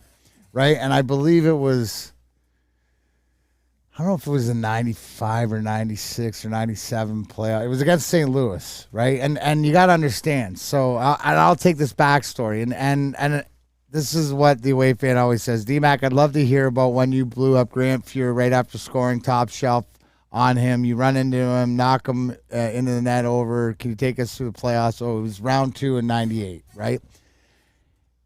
Bringing it back, right? My grandparents lived in Victoria, BC. Grant Fuhr, before he won championships with the Edmonton Oilers back in the 80s on those teams, played junior in Victoria. So when I was like 8 years old, 1980, I saw him play junior hockey, stuff like this, and I've always been a Grant Fuhr fan. So when I'm coming down on the off wing, and I didn't go high shelf, I went 5-hole, by the way, but I'm not the greatest skater or whatever, but this is to your point about I'm coming in on the side, defenseman's pinching me off, and I'm getting to the net no matter what, and I shoot and I score, and I absolutely run him over into the net. To the fact that even their tough guys like Kelly Chase is, like they're coming to grab me or whatever like that, but it was almost like it was accidentally on purpose. Did you guys ever have those? Of course. Yeah, I did a ref like that before. You did a ref like that? Yes. Accidentally on purpose? I think he was playing Orlando. But you'll have to preface it what led you to the point to do it, because you're like me, is that we were raised by John Rambo. They drew first blood. Exactly. Right? Exactly. So break this story down. So I felt like I was fouled, and he didn't say nothing. He didn't call it. So I'm like, dude, I got fouled. Just play, Lindsay. Oh, okay. Cool. Because, you look for opportunities. Now, has there been a history with this guy? Like, I thought I was cool with him. You thought you were cool with him, but just him being that attitude right there and caught you on the. I'm like running. I'm always like, I love when it's like a loose ball and you just got to beam in on it, and everybody's running to it. I'm going strictly for contact. Like, I'm not trying to get the ball. I'm trying to hit whoever's in the way, then get the ball. See, I think people don't understand. Before we finish the story, right? There's different Lindsey Hunter. Like the Lindsey Hunter that you're talking about has nothing to do with the off-court Lindsey. Right.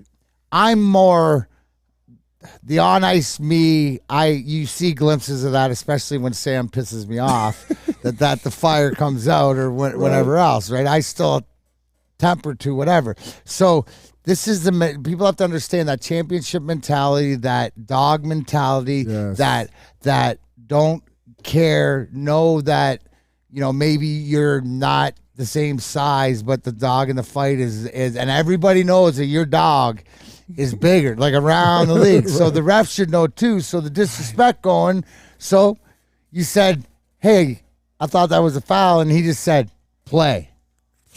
And you were probably a veteran. Yes. So at the time. And we don't take that. When you got 10 in or whatever like this, right? There's a different way you could say. Talk to me, you could right. say, I didn't see it, Lindsay. Sorry, I'll watch. Not even sorry. Just something other than play kid. Because you rarely get an opportunity. That's a disrespect by a ref. You rarely get an opportunity to take a ref out. You know what I'm saying?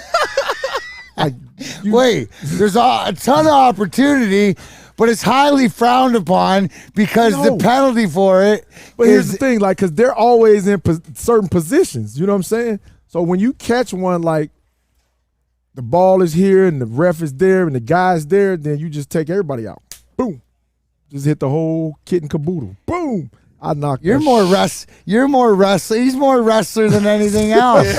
Absolutely. I knocked that. Suicido. There you go. And Dude, so how much after he said this did this happen? It was a little while after, but he looked at me like that shit was unnecessary. But did he? So nothing was said, but it was a look like it was unnecessary, and you're like, so was the comment, right? I just looked at him like, yeah. I'm just playing, right? I'm just playing. And then once at the Palace, dude, I ran into the cameraman, and I'm talking about I hit the camera so hard it split his lip.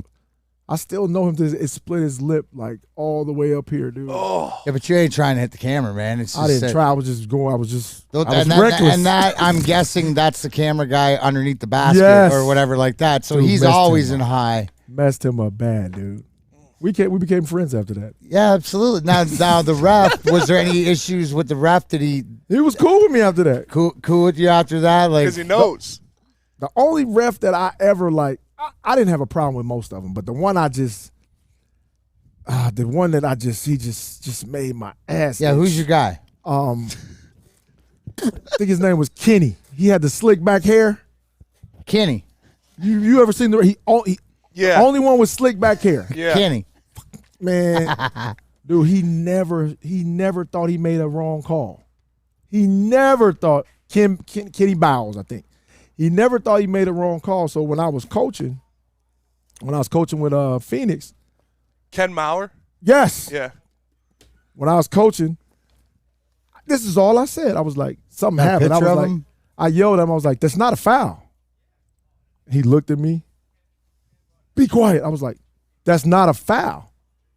He looked at me again, and I said it like 5 times, and he gave me a tech. And I was like, Kenny, you full of shit. So he looked at me, one more thing out of you and you're out of here. He didn't throw me out. So after the game, I see him walking. I'm like, I'm going to go talk to this damn dude. So I go up to Kenny. I was like, yo, bro, what? Kenny. I said, nobody's perfect. I said, but damn, that wasn't a foul. You know, Lindsay, I'll look at it. No, fucker, it wasn't a foul. I don't need you to look at it. It's too late now. I got a tag, finding me $1,000 or whatever. I said, at least resend the tech. And he was like, I got you. He rescinded the tech, so I didn't really give a damn. $1,000, back in my pocket. So, but I was more confrontational as a player. Right. Like, but in between the lines. But did you get the respect from the refs of that? But were you the buffer? Who was the? See, I was the buffer. Right, I didn't wear a letter, but oh my God, like I was the middleman. I was the PR guy. I was with the refs. I had the respect. Like Stevie'd be losing his mind. Shane'd lose his mind. Nick wouldn't really say anything. Well, we Chauncey was always the politician. See, that was me. Yeah, Chauncey would always talk to everybody, but as a team, like our entire team would lose our minds. Like they had us on. But you had to have. So it was shots. You had to, because that was our team would too. And I was the buffer guy where it would be that respect. Yeah, but even Chauncey would lose his mind. Like they were. Well, if I lose my, it's the same thing. Is that like what did you do? Like they had every year the refs would come around to each team and talk about the change of rules, how we don't want you guys to act. Dude, we were on every example of what not to do. We were out of control. So they showed us one time, he was like, guys, we can't have this. They made a call and our entire team was like, fuck, that's bullshit. And they were like, guys, we can't have this anymore. And I'm talking about the bench, all 5 guys on the floor. Everybody was like, that's bullshit. That's a bad call. That's unity. Right. I'm looking at it. That's my guy. That's my team. I'm like, if I'm the coach. But we were the poster child for what not to do as far as refs were concerned. Then we had Sheed. So he was. But Sheed, like, you're automatically in the hole. Right. No, I mean, like because the way that they viewed him, like he couldn't even do anything. Like half the time, like you're telling stories about he wouldn't even really do anything, and sort of they didn't, like you could get away with so much more than what he could because of reputation. Yeah. I fouled every moment I was on the court. Every time I fouled the whole entire time. I fouled every single possession. And the refs knew. But they were like, damn, we can't keep calling it. Like, we got to let the game go on. And I knew that. Like, oh, they're going to call it up. We were playing Cleveland one, and I'm guarding Braun. And I'm fouling the shit out of him. Like, is he complaining? Yes, I'm hacking the shit out of him. So are you in his head? Scratching him all types. Scratching him? Oh, yeah, you savages. Yeah. Holy cow. So he's like looking at the ref like, damn. So they call like 2 straight fouls. And I just looked at the ref. I was like, you're going to have to call 4 more because I'm not going to change. And he looked. He was like, didn't call another one. And I'm doing the same shit. Fouling, holding, reaching. LeBron would come up to us after the game and was like, yo, bro, what y'all doing to me? And I'm like, hey, Lindsay was filing down. I'm like, do this for the game. Hey, bro, this is war out there. Yeah. We got to do whatever we got to do. If I got to fucking knock you out and scratch, bite, that's what we do. That's it. Like you said, speaking of war, what if you have a war in your brain, Spenny? Oh, it's SMA. SMA, obviously. SMA, or the Sports Marketing Agency, they help spread awareness about mental health and substance abuse. Their new podcast, This is the S Word, helps fight the stigma about seeking help. So if you or someone you know is struggling, head to thesportsma.com and get the help you deserve. Love Woodward Sports? Love wearing clothes? Then you should be wearing Woodward Sports clothes. Check out our full line of merch at woodwardsports.com. Just click on shop. We have all your favorite designs, like Dan Campbell kneecaps, Beverly Hills Golf, Woodward Golf, and of course, our own logoed out merchandise. Men, women, infants, kids all love Woodward Sports. Impress your friends. Impress your boss. Impress your dog. Buy Woodward Sports merch today. Introducing the Planet Fitness Guide to getting that post-workout glow. Step 1, what's your why? More epic energy, better sleep, blow off steam? Step 2, join Planet Fitness for just $10 a month and get moving in our clean and spacious clubs. Step 3, bask in that post-workout glow. Join Planet Fitness today for just $10 a month. Join today at any of the 50-plus Detroit area locations.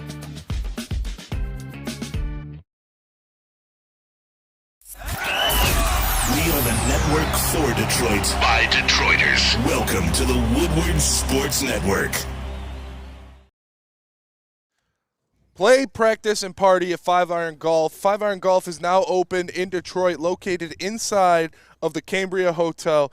Downtown's newest sports bar has 13 TrackMan simulators, certified instructors, and a full bar and restaurant. Mention promo code Woodward at checkout for 50% off your first visit. And visit 5irongolf.com to tee up good times. That is 5irongolf.com. Welcome back, Big D Energy, live on location, Outdoor Equipment Company, big lawnmower race coming up at 1:30. Free food, you want to show up? We're out here. What is the address? It's 23075 27 Mile Road up in Ray, Michigan. The sun did peek out. Fire up these lawnmowers. Talking stories about how much of a savage Lindsey Hunter is. Yeah, Rake, I might have found my next deathmatch partner. I might bring deathmatch Lindsey out because Lindsey in the ring is not. And you're talking. You know, one of the questions is that we were saying between break is like, wow, things you can't do anymore. JB Smooth said, what, you had to stab a guy to get a foul out back in the day? Exactly. Pretty much so. So my question is too, because I come up. You know, I get to ask this question a lot too, is how do you have an influence with your knowledge and experience of the games that we played to the game today, right? You know, like, because the game's changed. There's so many little tricks of the trade or nuances or like, you know, dirty things that you just can't get away with anymore. I still think you take the same approach because I always believe that, like, no matter how they change, every year they would change the rules. And so my job was to figure out how to get around the rule change and play the same way. Like, they started, like, hand checking stop, right? So now they were like, okay, you can forearm. Then they changed that. So I was like, so I would ask the ref, well, if I'm guarding you and I put my arms like this, if he runs into my arm, I'm not moving, technically. I'm like, is that legal? So then I started using my forearms to just knock the shit out of people. So it's the same thing. and then you get away. So a lot of it is and that's where the communication, like, to the referees or Right. like we were talking about, different refs, and you have the refs that are the know-it-alls, or the refs that you get that get the point of whatever. Like I was always a politician because our Stevie would lose his mind and Shanny would lose his mind, Drapes would lose his mind, and stuff like this. But there were certain guys, like I always say, like Bill McCreary, he was like the school principal. You always had to be Mr. McCreary, sir, because he would run you in a second, right? And then there's other guys like, the Dvorsky or, the Paul Stewarts and, the guys, Danny O'Hallorans and stuff that you could bullshit with, or be able to say, like, you say, dude, you missed that, or I don't think that was a penalty. And they'll say, yeah, I'll look at it. And they'll come back to you in the box and go, yeah, you're right. I fucked it up. Right. And that's all you want. Exactly. You have this that used to be my of point. respect. The older refs, like when you had the guys like Jake O'Donnell, those guys, that era, like those guys didn't play. Like they would cuss out the players and the players would go back at them and it was cool. Now it's like the more it changed, they got sensitive. You couldn't yell at them, Well, it isn't then we always talk about the phone and social media and recording and stuff because, like, it just because it gets out and it's a sensitivity, right? Yeah. Like the coaching, you know this from how was it like even coaching in the NBA? Like being an assistant coach, it had to be an adjustment. Yes. Yeah, it was different. And it's still changing to this day, like because the guys are getting so much younger too. And social media just, I don't know. I think a lot of this stuff has softened us mentally more so than physically. Now, do you think, here's a great point, because Hoofoutter had asked, did you guys hate Koharski as much as the fans did? And no, I didn't have Coho and Kerry Frazier, they loved themselves, them. Right. And you understand that, what you're dealing with, so I got no problem stroking your ego and whatever, but do you think that players hate refs more than fans do, or do fans, our fans have that hatred? Players definitely hate refs more. I think so. Yeah, by far. If I took a survey, there's you have a couple dudes that you just have no use for them. Yes.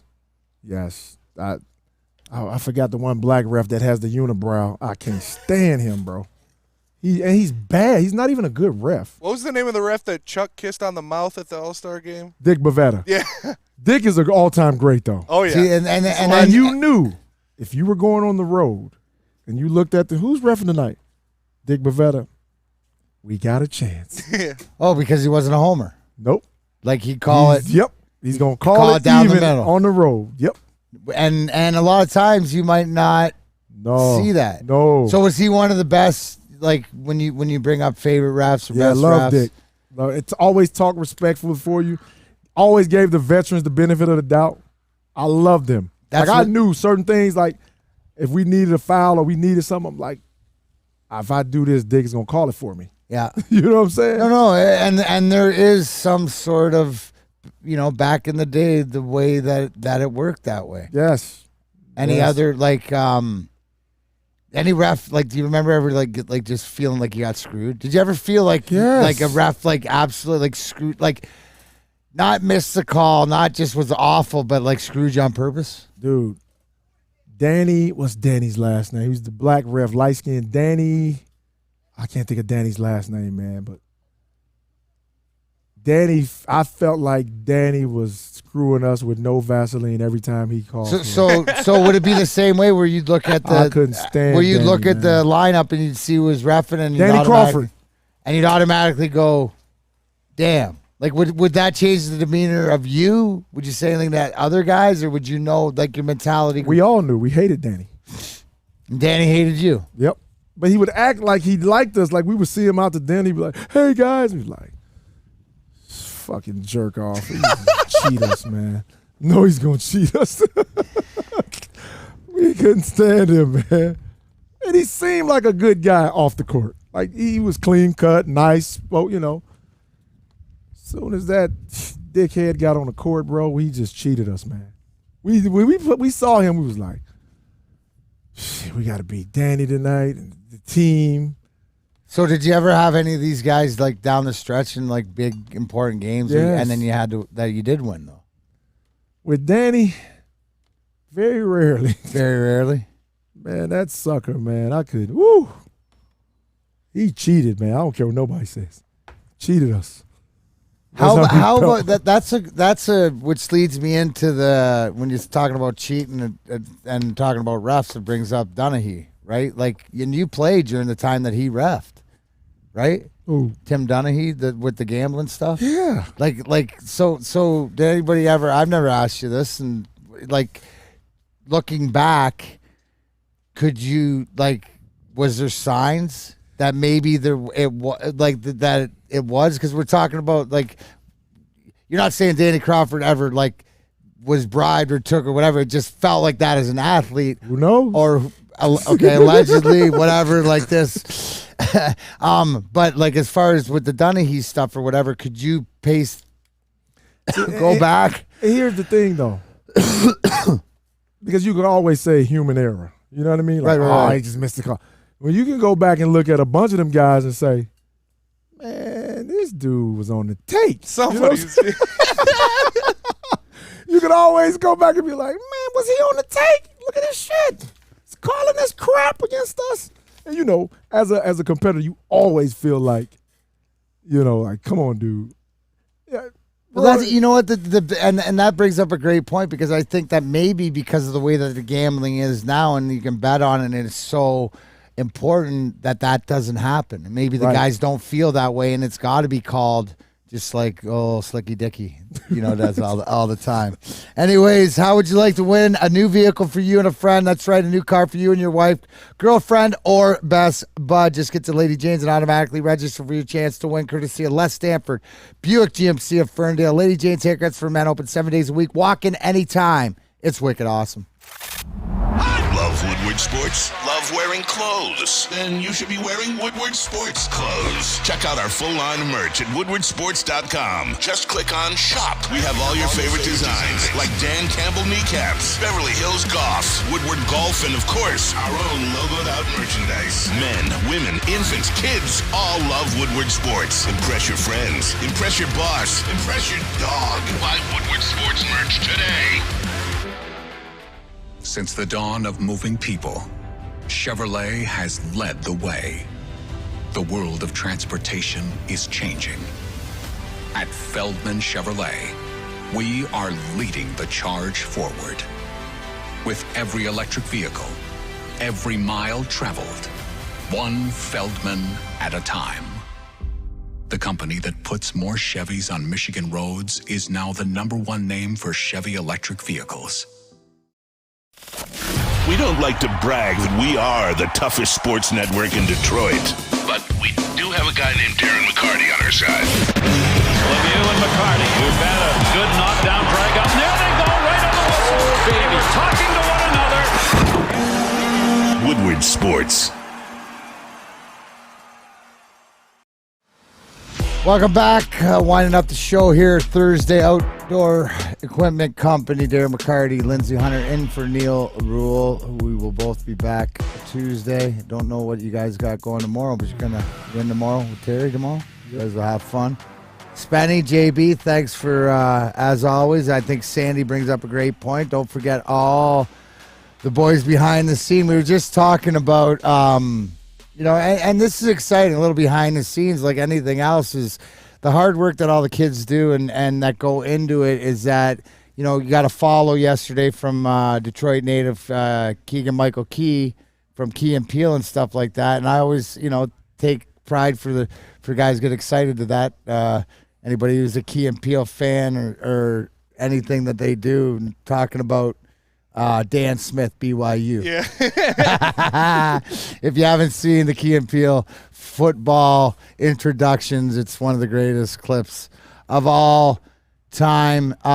Lindsay, question from my boy Rake. Did you ever get into it with a teammate in the locker room? No, not in NBA. Not in the NBA. College, I did. College. Yeah, but a lot of times too, I think in the NBA draft, like the getting into it's more the Bruce Bowen. Like there's a couple Bruce Bowen, do we got to do this? Exactly. Or are we gonna like come in line? And it's and a lot of times when you're a pulse in the locker room like yourself or like myself or whatever, you really got to read the tea leaves, because a lot of times something will come out and it's really like something going on in life and whatever. And if you just take the time, yo, bro, what's up? And figure it out, then it always seats out, because you got to remember it's a brotherhood. And I always say, like, you were lucky to go to college, but like that's my frat. Right. You know, these are my frat brothers. I lived, 15 years, of my life. I spent more time with them. See, we had a family. When we would travel in college, we had there was like a unwritten rule. So we had to wrestle for the bed closer to the wall. Nice. So as soon as you walk in a room, it's on. Like if it's two guys that are alphas, then we gonna scrap right away. Like as soon as we drop our bags, it's like right into it. Like bam, who loses? Kick rocks. But if you got in there with a guy that knew he couldn't beat you, they just look. Move over there, dude. But it was fun, like, cause we always like. It never failed, because I would always try to fight the biggest dudes, because I used to tell the guards, like, dude, you can't back down from these dudes. If y'all back down, they just gonna eat you. Yeah, and they don't because here's the whole thing. Here's the trick about a lot of the big guys. They don't like to get hit. Exactly. They don't like they would rather, if they know that they're in for a fight. Like that was my whole thing. You're gonna get me. No matter what it is, but I'm going to leave a mark. Exactly. I'm going to get you some too. I ain't worried about me. Like one of my closest buddies, man, this dude was he was built like the Terminator. Yeah. He was 6'6", 260, 4% body fat, country strong, weight room strong. And I'm telling you, I would wrestle Big Chuck every day. I would try to beat the hell out of him every day. Yeah. I'm talking about it. Some days I would get him, I would slam him, bam. And he'd be so pissed, dude. And he'd chase me the rest of the day. And then you run out. I remember at one of our 7-on-7 tournaments, I forget where it was at, but I think it was in South Lyon. We stayed at this hotel, and I was in a room with one of our wide receivers and one of our running backs, and there was a queen size bed and there was a futon. And, like, I get in there, and I throw my bag on the queen-size bed, and I look at both of them, and they just jump at me. I just start tossing both of them. I was like, see, that's that's an unwritten universal rule. Yeah. Like, you got to fight for it. I love it. What Kyle R. asked, I was in practice my first year when Bob Probert and Keith Primo went at it, and it was more of, you can understand, this is, Primo a little too big for his britches, and Proby never says anything, but it was everybody sort of around, and then Proby just sort of had enough and just grabbed him, and they started throwing, and then Barry Smith, who's like 5'5", tries to jump in the middle of him, and he's getting absolutely ragdolled. So I had to jump in, and a couple other guys, and I had to grab Proby and stuff. But yeah, that's always exciting. There's been a few in practice. Yeah. But we didn't really have the practice. Our practices were so brutal. Like the 04, our practice, like she would come out of practice, rip shirts. Guys would come out bleeding. And we we would look at each other like, yeah, I got him today. Look at that. That's my mark on you. And he loved that shirt. He loved that shirt, and you ripped that shirt, like especially if a guy like took a new one out, and maybe cut the sleeves or whatever that. Yeah, that's and done. You knew that was that's the thing. Done. So you're gonna first thing you're doing is ripping that like this. And, that's done. But that's the competition. That's everything. Yep. All right, that'll do it for us here. We are going to do, and we will record the lawnmower races. Going to get a bite to eat. Thank you to everybody here at Outdoor Equipment Company. Thank you to JB Smooth, Spenmo Racks, my man Lindsay. Tune in tomorrow. Lindsay Hunter. Peace. And Uncle Terry. That'll do it for today. Deuces, Big D Energy. We're out.